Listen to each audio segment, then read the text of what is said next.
মধ্যরাতে দরজায় কড়া নাড়ার শব্দ। আব্দুল্লাহ দরজা খুলতেই থমকে গেলেন।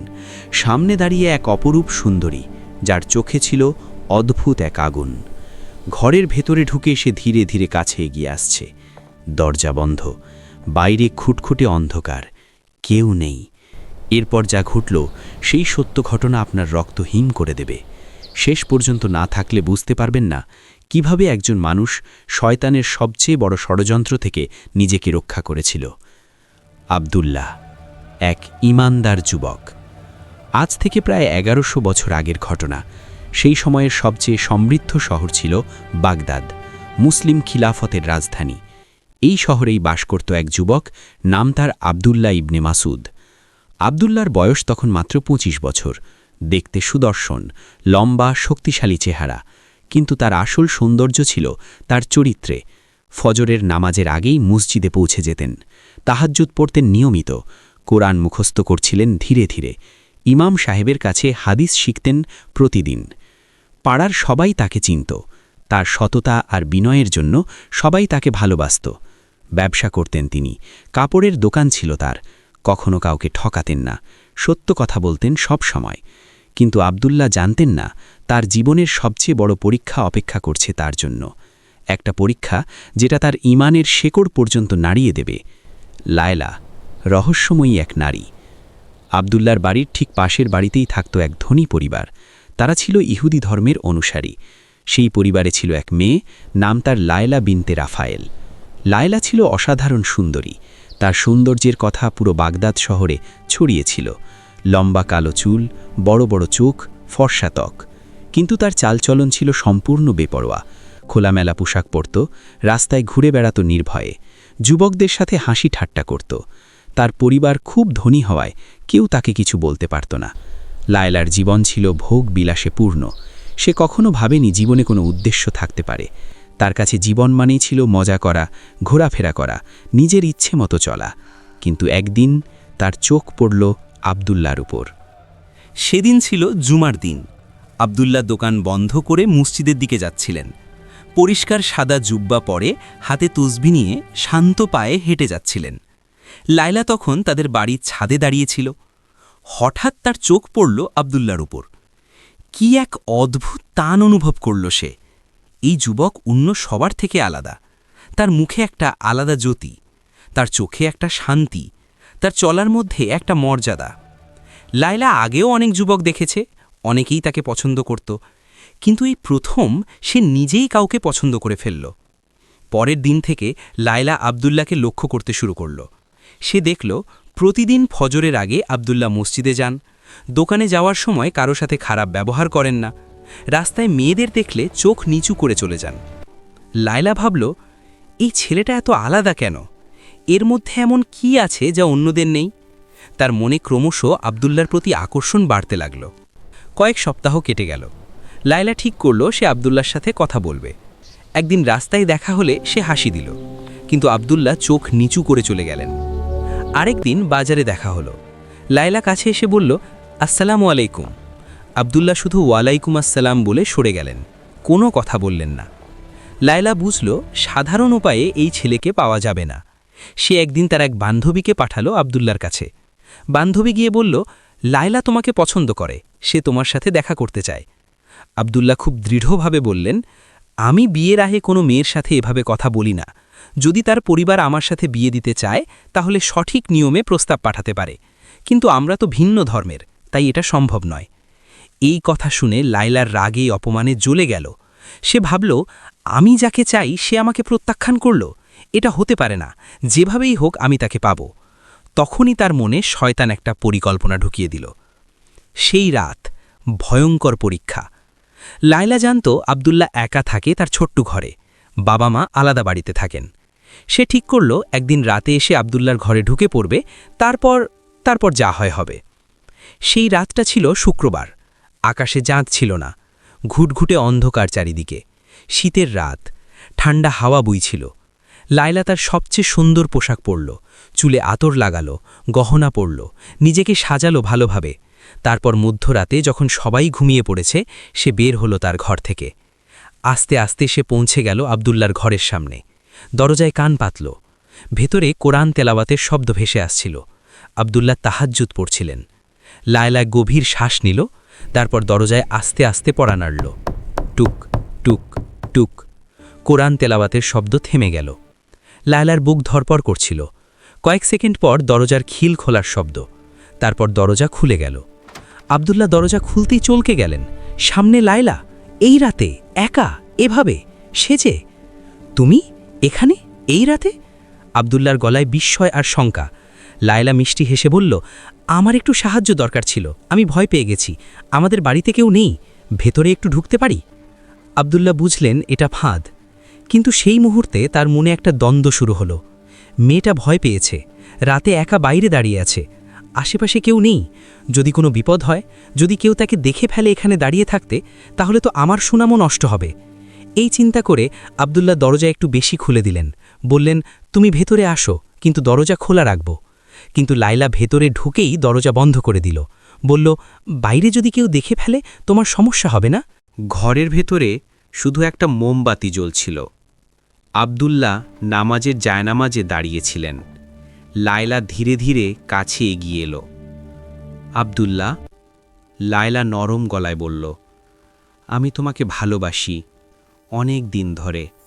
তুমি এত ভালো, এত সুন্দর, এত শান্ত, আমি তোমাকে চাই। আব্দুল্লাহ পিছিয়ে গেলেন। লায়লা, তুমি কি বলছো তুমি জানো? এটা ঠিক নয়, আমরা বিয়ে করিনি, এটা হারাম, তুমি এখনই চলে যাও। কিন্তু লায়লা থামল না, সে আরও কাছে এলো। তার সুন্দর চোখ, তার আতরের ঘ্রাণ, তার নরম গলা, সব কিছু মিলে যেন একটা জাদু ছড়িয়ে পড়ছিল সেই ছোট্ট ঘরে। আব্দুল্লাহ, কেউ তো জানবে না, এই রাতে কেউ দেখছে না, আমি তোমার কাছে এসেছি, তুমি আমাকে ফিরিয়ে দিতে পারো না। লায়লা আব্দুল্লাহর হাত ধরার চেষ্টা করল। আব্দুল্লাহ হাত সরিয়ে নিলেন, কিন্তু তার শরীর কাঁপছিল।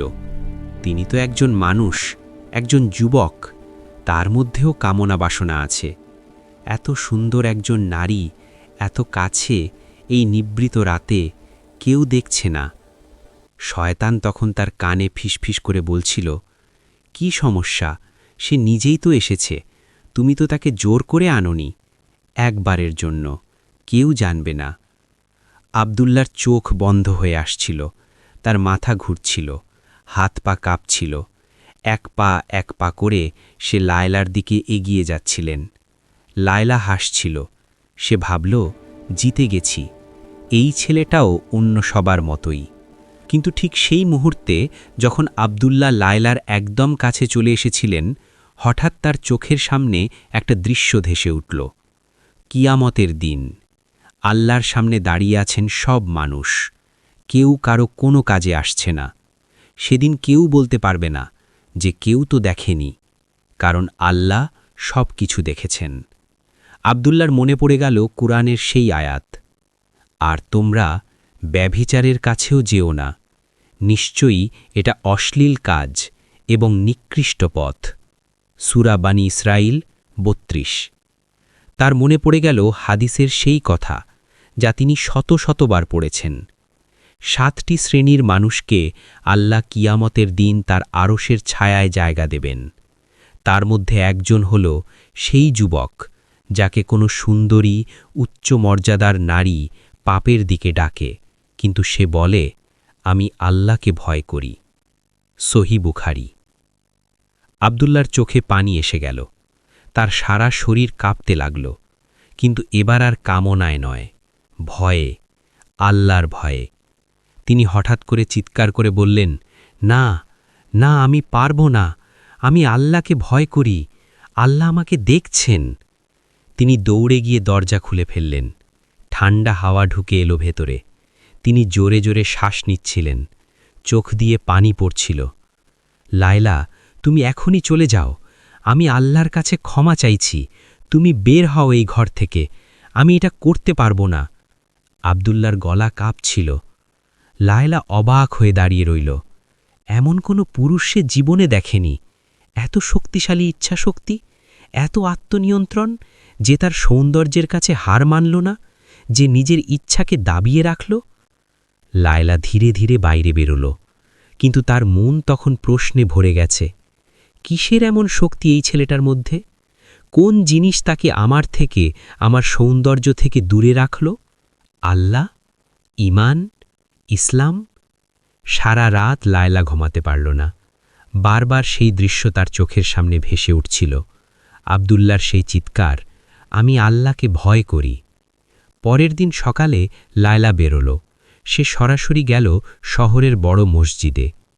সেখানে মহিলাদের জন্য আলাদা জায়গা ছিল। সে গিয়ে এক বয়স্ক মহিলাকে জিজ্ঞাসা করল, আপনারা কিভাবে এত শক্তি পান? কিভাবে নিজেদের নিয়ন্ত্রণ করেন?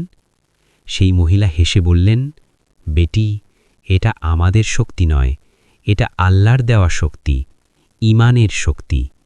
যখন তুমি বিশ্বাস করবে যে আল্লাহ সব কিছু দেখছেন, তখন তুমি নিজেকে সামলাতে পারবে।